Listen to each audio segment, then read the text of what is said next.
मंगलाय तनो हरि। ओम विष्णु हरि घटघटवासी नारायण की जय। मेरे प्रिय परिवारजनों, बार बार गुरुदेव तुम्हें मार्ग देने का प्रयास करते हैं। बार बार आपको सत्संग में दरबार में सदमार्ग देकर के तुम्हारे तमाम समस्याओं का समाधान करना चाहते हैं। बात यह है कि समस्या झेलने की आप लोगों को आदत पड़ गई है। बात यह है, और गुरुदेव के जो गुरु पूर्णिमा का सुंदर जो पर्व था, बार बार गुरुदेव ने आपको मार्ग दर्शाया और बार बार उन्होंने कहा कि सभी देवताओं का आह्वान किए गए हैं।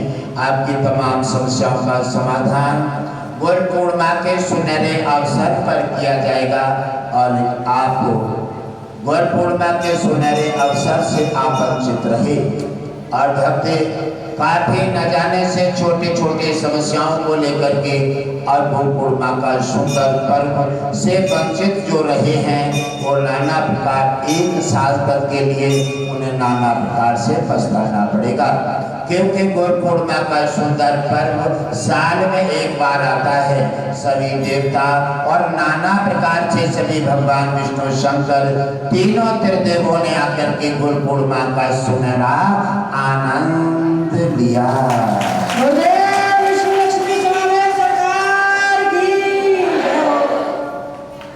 और गुरु पूर्णिमा के सुनहरे पर्व पर जो जो हमारे भक्त गए हैं वही हाथ उठाएंगे। जो गए हैं ना, जो गए हैं वे हाथ उठाए। जो गए हैं ठीक है, हाथ नीचे कर लो। जो नहीं गए हैं उन्हें समस्या हल करनी नहीं है, क्योंकि उन्हें गुरु की माननी नहीं है। और जब गुरु के मानोगे नहीं तो दरबार आने में, सत्संग जाने में कोई फायदा नहीं है, कोई लाभ नहीं है। गुरु के बताए, गुरु आपसे कोई जमीन थोड़ी ना बैनामा करा रहे हैं। गुरु आपकी समस्या हल करने के लिए आपको बता रहे हैं, प्रेरित कर रहे हैं, लेकिन आप गुरु की बात पर ध्यान नहीं देते हैं। क्योंकि सुनते हैं, दरबार में आते हैं, सत्संग आते हैं, लेकिन मनमानी करते हैं। छोटे छोटे काम को लेकर के रुक जाते हैं।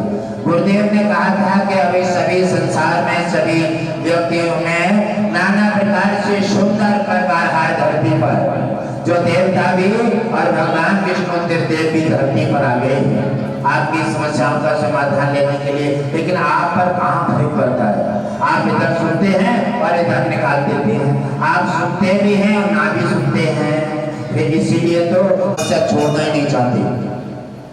आप नल के पास पहुंचेंगे, हत्था मारेंगे नहीं, पानी कहां से मिल जाएगा? और देखो, गुरुदेव के बात को जब मानोगे, उनके बात का आज्ञा का पालन करोगे, सत्संग दरबार के नीति नियम का पालन करोगे तो कुछ मिलेगा, कुछ मिलेगा। वरना आप अपना समय बेकार क्यों खराब कर रहे हैं? आप गुरुदेव का भी समय खराब करते हैं और आप अपना भी समय खराब कर रहे हैं। इसलिए सुख तो आप आज्ञा का पालन नहीं करते तो संकट का निवारण हो नहीं सकता और सुख का दरवाजा खुल नहीं सकता। जब ऐसा नहीं हो सकता है तो आप दुख के दरवाजे में आप शामिल रहिए। अब ना दुख रहा और न सुख, तो इतना इधर हो पाए ना इधर हो पाए, फायदा क्या है? इसलिए गुरुदेव ने कहा कि नामदान सफल जब ही होगा जब गुरुदेव के सुनहरी गुरु पूर्णिमा में जाकर के, आप जानते हैं कि एक ही मौका लगता है कि ये मस्तक गुरु के चरणों में जाकर टिक जाता है।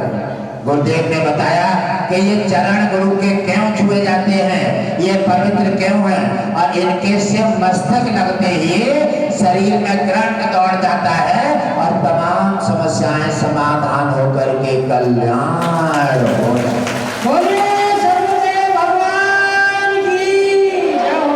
मुझे लगता है कि संकट से बहुत प्रेम है, संकट छोड़ना नहीं चाहते, गरीबी हटाना नहीं चाहते और बीमारी से बचना नहीं चाहते। इसलिए आप गुरु के बताए मार्ग पर नहीं पहुंच पा रहे हैं और मार्ग पर पहुंचेंगे नहीं।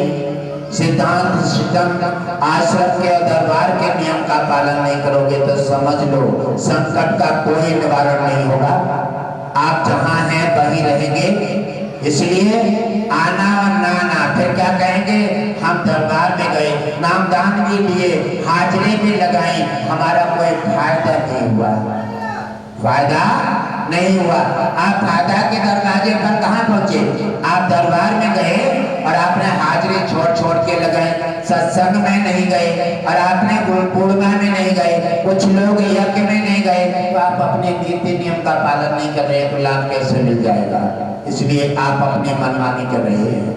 गुरुदेव कहते हैं कि बार बार सभी देवताओं के साथ कि हम तुम्हारी समस्या का निवारण करना चाहते हैं, लेकिन आप बार बार समस्या का दरवाजा खोल करके समस्या में घुस जाते हैं। गुरुदेव कहते हैं अफसोस है हमें कि हम क्या कर सकते हैं, हम आपको समस्या से बचाना चाहते हैं। आप गुरुदेव की आज्ञा का पालन न करते हुए आप समस्या का निवारा हो जाते हैं, समस्या आपको निगलना चाहती है, आप मुखार बिंद में चले जाते हैं, तो उसके बाद में कहते हैं कि हमसे गलती हो गई। गलती से क्या होता है कहने से? क्योंकि मानव जीवन के 84 लाख योनि हैं। गुरुदेव ने बार बार हर सत्संग और दरबार में आपको अवगत कराया है कि ये चरण पवित्र क्यों होते हैं, कि इनमें लक्ष्मी का निवास है। क्योंकि जब भृगु ऋषि ने जाकर के भगवान विष्णु के सीना पर पैर रखा, लक्ष्मी ने श्राप दे दिए और भगवान विष्णु ने इनके हृदय मस्तक में निवास ले लिया। एक ही मानव शरीर है, वो है ब्राह्मण शरीर, जो आचार विचार सदा सेवा में और सभी देश की रक्षा में हमेशा समर्पित रहते हैं। वहां पर भगवान विष्णु ने समर्पित भाव से और हृदय मस्तक में निवास ले लिया। और जब लक्ष्मी को कोई आधार नहीं रहा, लक्ष्मी ने सोचा न तो पति के रहे और न ब्राह्मण के, ब्राह्मण भी नाराज हो गए और पति के पीछे हमने श्राप दिया ब्राह्मण को, अब पति भी हमारे न रहे, पति ने भी हमें धिक्कार करके और ब्राह्मण के हो जाते हैं। तब लक्ष्मी ने नाना प्रकार से आंसुओं से ब्राह्मण को मोहित किया और ब्राह्मण ने तब अपने चरण लक्ष्मी को रहने के लिए दिए। कहा हे लक्ष्मी, हम ब्राह्मण हैं, पंडित नहीं, क्योंकि ब्राह्मण कभी अपना नुकसान कर सकता है लेकिन दूसरे का नुकसान नहीं करेगा। दूसरे को कष्ट देने की और दूसरे को नुकसान करने की उसे आदत नहीं है। इसी प्रकार लक्ष्मी बार बार बड़े चिंताजनक हैं कि ऐसा क्या देख लिया भगवान विष्णु ने, जब मेरे को कहते थे हे लक्ष्मी, मैं तुम्हारे बिना कभी भी एक पल नहीं रह सकता और तुम्हारे बिना मैं अधूरा लगता हूँ। आज भगवान विष्णु को ऐसा कौन सा उपहार मिल गया जो मेरे को छोड़ करके और ब्राह्मण के हृदय मस्तक में इन्होंने निवास ले लिया। बार बार लक्ष्मी चिंताजनित हैं और कभी सोचती हैं, विचार करती हैं और कभी आंखों में आंसू भर लाती हैं तो कभी प्रसन्न हो जाती हैं, चिंताजनित हैं। और तब तक ब्राह्मण जो है भगवान विष्णु को लेकर हृदय मस्तक में और चल देते हैं। जब हृदय मस्तक में लेकर के जब आगे बढ़े तो लक्ष्मी ने सोचा, जैसे आप लोग सोच लेते हैं कि गुरु पूर्णिमा में नहीं गए, जब संकट पड़ा तो आश्रम पर फोन करेंगे, संकट पड़ा तो फोन करेंगे, फोन से क्या मिल जाएगा? जब आपने गुरुदेव की आज्ञा का उल्लंघन किया है, आपने उनकी बात को नहीं माना है और वो सब जो भी कुछ कहते हैं वो तुम्हारे फायदा के लिए, आप अपना फायदा के लिए भी अपना समय नहीं देना चाहते हैं और फिर पछताने से क्या होता है। इसीलिए लाका बंजारे ने जब कुत्ता को मार दिया और उसके बाद पछताते हैं, उसमें कोई लाभ नहीं होता, जीवन भर पछताना पड़ता है। उधर लक्ष्मी जी चिंताजनक हैं और सोच रही है ऐसा ब्राह्मण में क्या देख लिया है भगवान विष्णु ने जो आज मेरे को त्याग करके ब्राह्मण में चले गए, ऐसा तो मुझे कुछ नहीं दिखता है। जब ब्राह्मण चल देते हैं भगवान विष्णु को लेकर के, लक्ष्मी की आंखों में जब आंसू देखे, अरे आज से अपने से ज्यादा सामने वाले के पास देखो, और कोई भी कितना भी अगर कैसा भी अगर दया और उसके पास लेस मात्र भी अगर प्रेम है तो तुम्हें रोते हुए देख करके नहीं जाएगा, आपको भूखा देख करके स्वयं खाना नहीं खाएगा। अगर उसके अंदर प्रेम है तो, अगर स्वार्थी है, असुर है और निशाचर है तो तुम्हें रोते भी छोड़ देगा, तुम्हें धक्का भी मार देगा और तुम्हें छोड़ करके खाना भी खा लेगा। असुर का काम है ये। तो इसलिए ब्राह्मण दया मूर्ति है। और कहा लक्ष्मी आप रो रही हैं क्यों? आपने ही मुझे श्राप दिए हैं और आज अपने गलती से आप रो रही हैं। मैंने तो आपसे कुछ कहा नहीं है, क्योंकि ब्राह्मण कभी दूसरे को कष्ट नहीं देता। और हे लक्ष्मी आज मैं देख रहा हूँ आप रो रही हैं, आंखों में आंसू है। जो दुनिया संसार को हंसाने वाले हैं आज उनकी आंखों में आंसू। और हे लक्ष्मी आज मुझे एहसास हुआ है मैंने तो ऐसा कुछ कहा नहीं है, लेकिन आपने मुझे को श्राप दे दिए हैं। मैंने श्राप के मारे भी कुछ भी आपको कोई कष्ट नहीं दिया, लेकिन आज क्यों रो रही हैं? लगता है लक्ष्मी आप इसलिए रो रही हैं कि आप पति से अलग हो गई हैं। आपने ब्राह्मण का निरादर किया है, पति के वाले ब्राह्मण को तुमने श्राप दे दिए। और ब्राह्मण को श्राप दे करके गुरु की आज्ञा का उल्लंघन करने के बाद लक्ष्मी भी खुश नहीं है, भगवान विष्णु भी खुश नहीं है और देवता भी खुश नहीं है। और आप गुरु की आज्ञा का उल्लंघन करके आप सब लोग कैसे खुश रह सकते हैं? इसलिए संकट का दरवाजा बार बार खुलता है और बार बार संकट निवारा बना करके निकल जाता है। आप सोच लेते हैं कि क्या करें, हमारी किस्मत में ये है, किस्मत को दोष देते हैं और स्वयं करते हैं और कर्म का दरवाजा बंद कर देते हैं। ब्राह्मण ने कहा हे लक्ष्मी मैं तुम्हें रोते हुए देख नहीं सकता, और चलो आपको ये कष्ट हो रहा है कि मैं पति से अलग हो जा रही हूँ और पति के बिना जीवन अधूरा है। हे लक्ष्मी मैं क्या कर सकता हूँ आपकी सहायता? और आपने मुझे श्राप दे दिए हैं कि मैं ब्राह्मण के घर कभी नहीं जाऊंगी, क्योंकि ब्राह्मण ने मेरे पति का निरादर किया है। हे लक्ष्मी मैंने निरादर नहीं किया है, भगवान विष्णु की मैंने जांच की है कि ये कितने शांत है। कहा जाता है शांताकारं भुजगशयनं और पदम नाभं सुरेशम।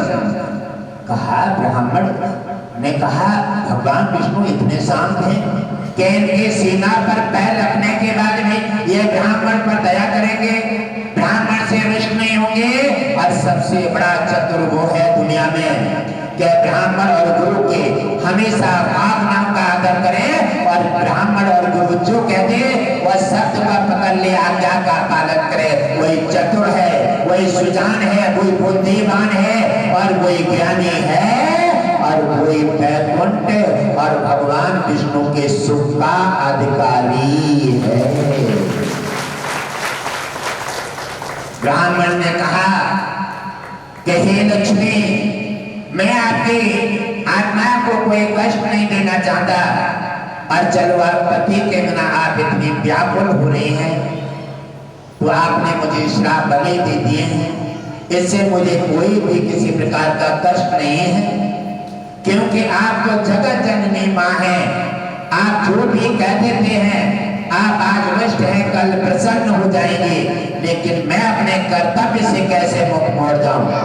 इसलिए मैं अपना कर्तव्य पूरा करूंगा। हे लक्ष्मी आप हृदय और मस्तक तो विष्णु जी ने घेर लिया है, अब मेरे पास और कुछ नहीं बचा, केवल पैर बचे हैं लक्ष्मी। तो अब पैरों में मुझे कोई पैरों में आकर के आप अपना निवास ले सकते हैं और मैं आपको अनुमति देता हूँ कि पैरों में आप हमेशा हमेशा रह करके आनंद मंगल कर सकते। लक्ष्मी के आंखों में आंसू भरे देखे ब्राह्मण ने, और जैसे लक्ष्मी ने कहा कि ब्राह्मण ने श्राप को छोड़ करके और मुझे अपने चरणों में रहने के लिए जो आश्रय प्रदान कर दिया है, जब देखा लक्ष्मी ने ब्राह्मण की ओर, ओहो ये कारण है ब्राह्मण दया के मूर्ति है, इसीलिए भगवान विष्णु ने मुझे छोड़ दिया, त्याग दिया और ब्राह्मण के हो गए। आज मैंने समझ लिया है कि ब्राह्मण से बड़ा संसार पूरे विश्व में दयावान कोई और नहीं है।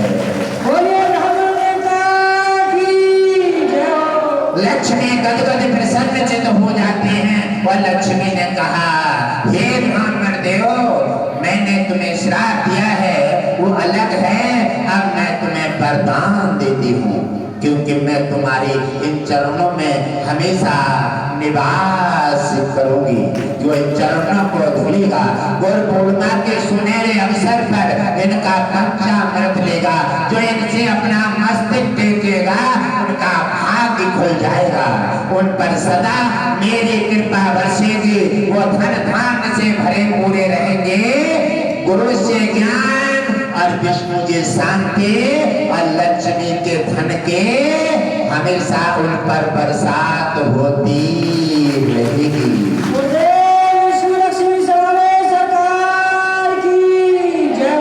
इतना कहकर के लक्ष्मी ने ब्राह्मण गुरु को वरदान दिए कि हम सदा हमेशा आपके चरणों में निवास करेंगे। जो इन चरणों को धुलेगा, इन पर प्रेम करेगा, इन पर मस्तक टेकेगा और इन पर हमेशा बलिदान रहेगा, जो इन पर सब कुछ कुर्बान करेगा, वो हमेशा नाना प्रकार की समस्याओं से हट करके उसके घर में हमेशा सुख शांति धन धान्य से भरा पूरा रहेगा। भगवान विष्णु लक्ष्मी गुरुदेव की सदा कृपा बनी रहेगी और सबके मन में एहसास होगा और उनका कुछ न कुछ पाने से वो वंचित रह गए, क्योंकि जो उन्हें मिलना था वो बहके वहीं, जो उनका प्रमोशन होना था वो बहके वहीं रह गए। इसलिए आपको कुछ सब कुछ गुरुदेव देना चाहते हैं, लेकिन आप नाना प्रकार की छोटी समस्याओं से सब कुछ छोड़ करके अपनी मनमानी करके और तुम्हें गरीबी परेशानी बीमारी तुम्हारे कलाई पकड़ लेती है, बार बार फटका मारती है। अब फिर आरोप किन पे लगाते हैं? सत्संग से जुड़े। सत्संग से जुड़ने में फायदा क्या है जब नामदान नहीं जाते, गुरु की आज्ञा का पालन नहीं कर रहे। दरबार में आने से क्या फायदा है जब गुरुदेव कहते हैं वो आज्ञा का पालन नहीं कर रहे। पालन करोगे तभी तो कुछ मिलेगा। तो गुरु की कृपा से ब्राह्मण की आज्ञा का उल्लंघन करने के बाद लक्ष्मी ने श्राप दे दिए, लक्ष्मी को भी रोना पड़ा। ऐसे धरती वासियों की क्या औकात है। इसलिए भगवान विष्णु कहते हैं कि गुरु पूर्णिमा साल में एक बार आती है और एक बार ऐसा उपहार बन जाता है, इतनी आशीर्वाद प्रसाद मिल जाते हैं जो धरतीवासी एक साल तक घर सहन करके उन्हें इस्तेमाल करते हैं और घरों में इतना आशीर्वाद का रोगन मिल जाता है जो उनके अंदर दीपक घर में मंदिर में देव स्थानों में तीर्थ में उस रोगन से उनके दीपक प्रकाशित रहते हैं। तो वो हमेशा प्रकाश ज्ञान रूपी प्रकाश में रह करके अपना और समाज का देश और परिवार का आनंद मंगल कर देते हैं।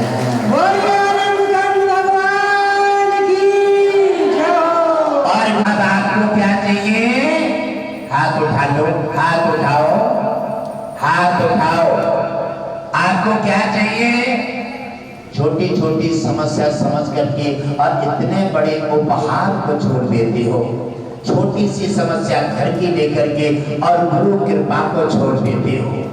ऐसी ऐसी भगवान विष्णु लक्ष्मी की कृपा को भी जरा सी भूल में आप पीछा कर देते हो। इसलिए संकट को सामना करना पड़ता है, इसलिए परेशानी उठाना पड़ती है।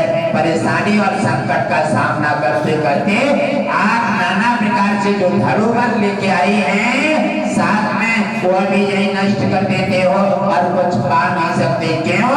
गुरु की आज्ञा का उल्लंघन करने वाला, गुरु की निंदा करने वाला और गुरु की आज्ञा का पालन न करने वाला धरती पर न पा पाया है और न कुछ पा पाएगा। क्योंकि लक्ष्मी भी, हाथ नीचे कर लो, लक्ष्मी भी ब्राह्मण को श्राप दे करके संतुष्ट नहीं हो पाई और श्राप दे करके नीचू नहीं हो तो रोने पड़ा। लक्ष्मी को अभी रोना पड़ा क्योंकि ब्राह्मण ने कुछ नहीं कहा, लेकिन स्वयं रोते हैं। इसलिए आज्ञा का पालन न करते हुए जो गुरु पूर्णिमा के सुनहरे अवसर पर कि हमारा फर्ज है, आप मानिए या नहीं, हमारा फर्ज है कि आपको मार्ग दें, आपके रास्ता आपके कष्ट का निवारण करें, आप कष्ट निवारण कराएं या ना, आप सत्संग का माध्यम समझे ना, हमारा काम है। क्योंकि गुरु और शिष्य नामदान लेते ही आदान प्रदान हो जाता है। आदान प्रदान समझते हैं? आदान प्रदान का मतलब है कि परिवार से जुड़ते ही परिवार में कोई एक कष्ट आए तो पूरे घर को कष्ट हो जाता है, एक रोता है तो सभी रोने लगते हैं। इसी प्रकार गुरु से जुड़ने के बाद हो जाता है आदान प्रदान, यानी अब गुरु और तुम्हारा परिवार बन गया। अब शिष्य ने जो अपराध किए और अगर शिष्य को कोई कष्ट हो रहा है तो गुरु को कष्ट है, इसलिए गुरु बार बार मार्ग देना चाहता है कि अपने परिवारों के कष्ट का निवारण सत्संग से जोड़ते हैं तो कहते हैं 10% भक्ति दे करके अब तुम्हारा वैकुंठ में खाता खुलवा देते हैं। 22 दिन से गुरु कृपा बरसना शुरू हो जाती है। आप वो खाता खुलवाने के बावजूद भी आप नामदान ले लेते हैं, सत्संग नहीं जाते, दरबार नहीं आते, गुरु कृपा और गुरु आज्ञा का पालन नहीं करते। फिर धीरे धीरे आपने पौधा लगाया और पानी नहीं लगाया, खेती बोती देखने नहीं गए, पानी नहीं लगाया, मिलेगा? काटोगे खेती?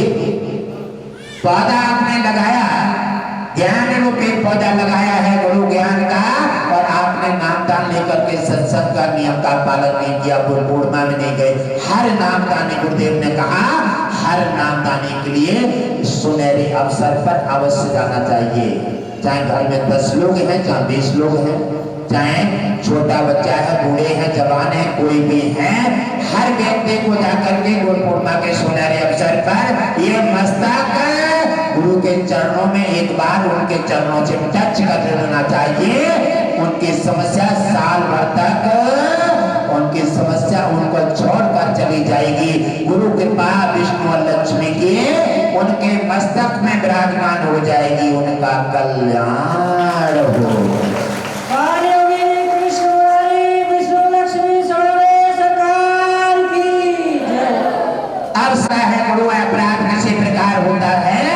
शिष्य पर लग जाता है और शिष्य अपराध करता है तो गुरु पर लगता है, आदान प्रदान है। और गुरु को कब लगता है? जब गुरु मार्ग न दे।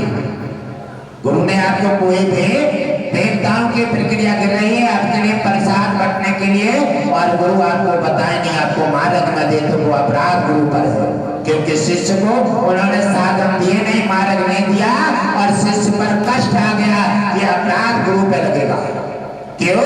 कि गुरु ने शिष्य को मार्ग नहीं दिया, क्योंकि शिष्य गुरु की अधीन है। अधीन शरणागत की अगर रक्षा न करो तो पूरा अपराध गुरु पे लगता है। और गुरु ने सारा सब कुछ बता दिया। आपको बार बार चीख कर बताते हैं कि मार्ग में पहुंचिए और सुनहरे अवसर का लाभ उठाइए। गुरु पूर्णिमा के सुनहरे पर्व में गंगा स्नान करके गुरु के चरणों में समर्पित हो जाइए और तुम्हारा आनंद मंगल होगा। और गुरु ने तो अपना फर्ज निभा दिया, लेकिन आपने नहीं निभाया। इसमें गुरु का कोई अपराध नहीं है। अब जो भी अपराध करेंगे, कष्ट जो आपको होगा गुरु को कष्ट होगा, लेकिन गुरु के कष्ट से आपका वापस चला जाएगा। क्योंकि गुरु ने कोई भी इस प्रकार में भक्त के बारे में कोई भी छिपाया नहीं है। इसलिए भक्त और भगवान का दोनों समावेश है, गुरु शिष्य का समावेश है, माता पिता संतान का समावेश है, पूरा विश्व हमारा परिवार है। हम आपकी समस्या का समाधान करना चाहते हैं। और देखो गुरुदेव कहते हैं कि समस्या कोर्ट की हो, कचहरी की हो, हवा की हो, व्याधा की हो, बीमारी की हो, चाहे कैसी भी लेकर के समस्या यमराज की भी हो, यमराज के जन्म और मृत्यु की समस्या हो, और गुरुदेव ने कहा है हम जो बताएं नामदान लेकर के मार्ग समझ लो और सत्संग को ही मत छोड़ो और गुरु की आज्ञा का पालन करो। हम तुम्हें गारंटी देते हैं कि आपको समस्या कोई भी हो छू भी नहीं सकते। आपकी हर समस्या का समाधान गारंटी के साथ करके तुम्हारा कल्याण कर देंगे।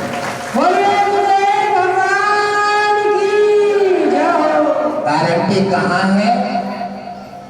गारंटी कहाँ है?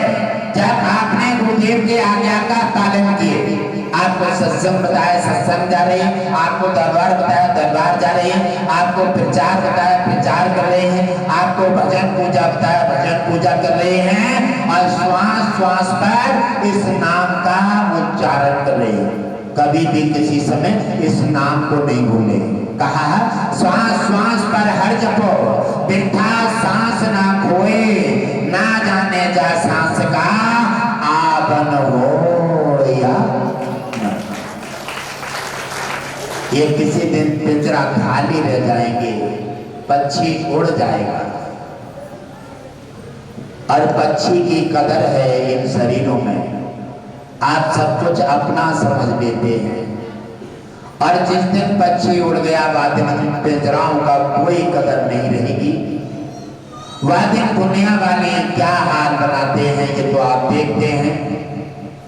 इसलिए जो समय सुनहरा मौका आप किस्मत वाले हैं कि आप सत्संग से जुड़ गए हैं और सत्संग से जुड़ने के बाद आप नियम का पालन नहीं कर रहे हैं। ये कोई पिछला पाप तुम्हें परेशान कर रहा है, ये तुम्हारी मन की चंचलता, ये कोई भी किसी प्रकार का अपराध है जो तुम्हें गुरु की आज्ञा से व धर्म से तुम्हें भटका रहा है। इसलिए इस अपराध को कब हटा पाओगे? जब आप गुरुदेव की आज्ञा का पालन करो। आप निश्चय कर लो समस्या कोई भी हो और सत्संग 3 दिन 2 दिन का आएगा, पूरे महीना काम काज करो और 2-3 दिन सत्संग के बचा के रखो। यहाँ कोई भी कामकाज कोई भी समस्या कोई भी कितना भी बड़ा कष्ट है उसको अलग हटा दो और अलग हटा के अपना थैला उठाओ, सत्संग का प्रस्थान करो और जैसे ही कदम निकालो विष्णु हरि घंटवासी जी का गुणगान करते समय आप कदम आगे बढ़ाइए। कहा है संत मिलन को चाहिए तज माया अभिमान। संत मिलन को चाहिए तज माया अभिमान। अभिमान की गठरी अगर आपके साथ है तो मंदिर में घुस जाओ कुछ नहीं मिलेगा, तीर्थ में चले जाओ कुछ नहीं मिलेगा, दरबार में आ जाओ कुछ नहीं मिलेगा, सत्संग में पहुंच जाओ कुछ नहीं मिलेगा और दुर्योधन की भांति कृष्ण जी के पास पहुंच जाओ तो भी कुछ नहीं मिलेगा। क्योंकि अहंकार की गठरी क्रोध की आपके साथ है और ये अहंकार गठरी जो है तब तक ना भक्ति बनेगी, ना ज्ञान मिलेगा, ना गुरु कृपा मस्तक में धसेगी, क्योंकि इनसे विरोध है। इसलिए गुरुदेव जिस दिन तुम्हें सत्संग से जोड़ते हैं वह दिन तुम्हें अहंकार से हटाना चाहते हैं और अपने में से भक्ति दे करके 10% आपके अंदर भक्ति का अंकुर फोड़ देते हैं, अंकुर फोड़ देते हैं और भक्ति से तुम्हें जोड़ देते हैं 10% दे करके। क्यों? कि मेरे भक्त को भक्ति करने की आदत पड़ जाए, भक्ति से समावेश हो जाए और भक्ति से प्रेम हो जाए, इससे भक्ति का पेड़ किसी दिन बड़ा हो जाएगा तो भगवान विष्णु के साक्षात दर्शन पा करके इसका आनंद मंगल हो जाएगा।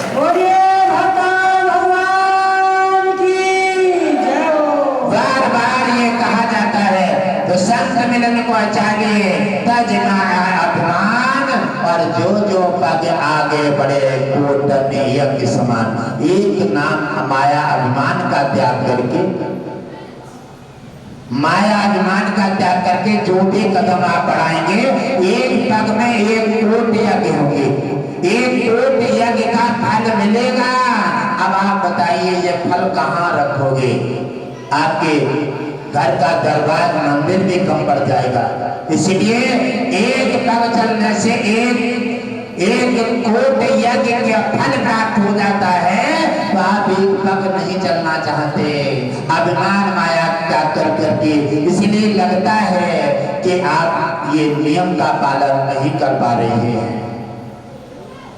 आप अभिमान माया का त्याग नहीं कर पा रहे हैं, इसलिए आपकी समस्याएं आपकी कलाई पक रहे हैं। इसलिए आप पूर्णिमा छोड़ देते हैं, इसलिए आप सत्संग छोड़ देते हैं। इसलिए आप क्या सोचते हैं? आप बृहस्पतिवार को आ जाएंगे, आप मंगलवार को आ जाएंगे, आप हर दिन आएंगे, हर दिन आप आ जाओ, खड़े रहो और हर दिन गुरुदेव भी मिलते रहे, लेकिन कोई समस्या का समाधान नहीं, नियम नहीं, सिस्टम नहीं, सिद्धांत नहीं, या कोई साधन नहीं बनेगा। इसी प्रकार गुरुदेव कहते हैं नीति नियम का पालन करो, दरबार आओ और सत्संग, बार बार गुरुदेव से मिलने का प्रयास मत करो। गुरुदेव से मिलने से कोई लाभ नहीं है। गुरुदेव की बात मानने से, गुरुदेव के नियम का पालन करने से, सत्संग जाने से और प्रार्थना करने से, दीन दुखिया का कष्ट का निवारण करने से। गुरुदेव कहते हैं कि गुरुदेव के पास रोज रोज मत आओ। अगर आपके पास समय है तो 2 घंटे निकल जाओ, प्रचार करो। किसी के गरीब के पास पहुंचोगे, कष्टकारी के पास पहुंचोगे और उसे 10 मिनट दे करके उसे समझा दोगे और उसे जोड़ने के लिए कहोगे, उसे विष्णु जी के बारे में बताओगे, उसका कष्ट जैसे आप बताते जाओगे वही कष्ट का निवारण हो जाएगा। आप एक दिन की भक्ति उसे दे दो और भक्ति देकर के गुलाब की कली दो, 108 बार नाम लो, उस नाम के बारे में बताओ और जैसे आप उसे सहयोग दोगे, एक दिन की भक्ति देकर के गुलाब की कली दोगे, ऐसे उसकी बीमारी में उसे आराम मिल जाएगा। आपका समय उसके काम आ गया, उसकी दुआएं मिलेंगी और उसकी आत्मा प्रसन्न होगी। आत्मा प्रसन्न है और परमात्मा प्रसन्न है। आत्मा प्रसन्न नहीं तो परमात्मा प्रसन्न नहीं होगा। इसलिए आप भाविक नहीं हो पाते, आप तो केवल अपने में रहते हैं। अपने को संभाल लीजिए और समाज सेवा कीजिए, दूसरे के हित में ही परमात्मा प्रसन्न होता है। आप जाएंगे, प्रचार करेंगे, 10 लोगों तक संदेश पहुंचाएंगे, राहत पहुंचाएंगे, ये नाम पहुंचाएंगे, प्रचार करेंगे, तब गुरुदेव के पास से आने से ज्यादा तुम्हें लाभ मिल जाएगा, उससे ज्यादा लाभ मिलेगा। आप सोचते हैं कि गुरुदेव के पास एक एक समस्या एक एक घंटा में बताएं, हमने ये नहीं बता पाया, वो नहीं बता पाया। आप यही तो भ्रम में है, यही तो भ्रम है आपका। इसलिए आपकी समस्या समाधान करने का आपके पास उपाय इसलिए नहीं हो पा रहा है और समस्या हल नहीं हो पा रही है। ये तो घटघटवासी जी हैं, क्योंकि आज तक किसी की नबज नहीं पकड़ते, आज तक कार्ड बिना देखे बना देते हैं। आप फिर भी नहीं समझे हैं, फिर भी आपकी तो समस्या सब जो भी आए हैं सबकी विष्णु जी के रिकॉर्ड में दाखिल है। आपकी एक एक बीमारी, एक एक समस्या सब हमारे पास है। अश्विनी कुमार के पास है, सुसैन दत्त के पास है, विष्णु जी के पास है और गुरुदेव के पास है। फिर आप बताएंगे क्या? आप अपना समय बेकार करते हैं। इसी प्रकार बार बार मिलने का रोज रोज आप गुरुदेव ने प्रस्ताव बंद कर दिया है। बृहस्पति को भी नहीं, आप जो हैं ध्यान देकर सुने। आप अपना अगर कल्याण चाहते हैं, पाना चाहते हैं, हाँ किसी की कोई समस्या है, किसी की कोई अचानक दिक्कत आ रही है, कोई परेशानी आ रही है, नाम लीजिए, गुणगान कीजिए और गुणगान करके अगर नाम का तुम्हारी आस्था और भाव है तो गुरुदेव का पल नहीं लगेगा, आपके पास है, आपके पास है। जहाँ अपने नाम लिया शेर से भी मुकाबला हो जाए, आप आजमा के देख लो, आजमा के देखो। पहले भक्त बन जाओ, पहले गुरुदेव के बात पर यकीन करो, विश्वास करो, जानो मानो, अंतःकरण में लाओ, उसके बाद आप आजमा कर देखो। आपकी कली, अच्छा कली से चमत्कार किसी ने लिया है? किसी ने कली से चमत्कार कितने हाथ उठाए? हाथ उठाए, कली से लिया है। और जब गले से चमत्कार लेते हैं तब जब गुरु कृपा होती है। तो गुरु जी आपके साथ हैं, घटघट बाची जी हैं, आपके नाम लेते ही ओम विष्णु हरि घटघट बाची, ये किनका नाम है? ये देवों का नाम है। फिर देव कैसे कहते हैं? देखो ये शंकर जी का भी नाम है घटघट बाची, और ये विष्णु जी का भी नाम है घटघट बाची, और ब्रह्मा का भी नाम है घटघट बाची। तो मैंने आपको इसी नाम से जोड़ा है, आपको इसी नाम से कहते हैं ओम विष्णु हरि घटघट बाची। इस नाम से तो मैंने अपना नाम भजन थोड़ी कराता हूँ, ये गुरुदेव अपना नाम है, गुरुदेव का तो नाम है श्री कृष्ण मुरारी। किसी से नहीं कहते आप इसका भजन करो, और तो कहते हैं क्या ओम विष्णु हरि घटघट बाची जी का गुणगान करो, इससे तुम्हारे तमाम समस्याओं का समाधान होगा।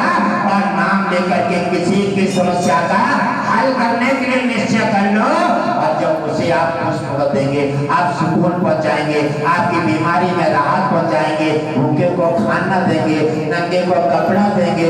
जब आप उसको अपना प्रदान करेंगे, उसका मन गदगद प्रसन्न होगा, उसकी दुआएं तुम्हें मिलेंगी, तब गुरुदेव लक्ष्मी भगवान विष्णु की आपको असीमित कृपा मिलेगी।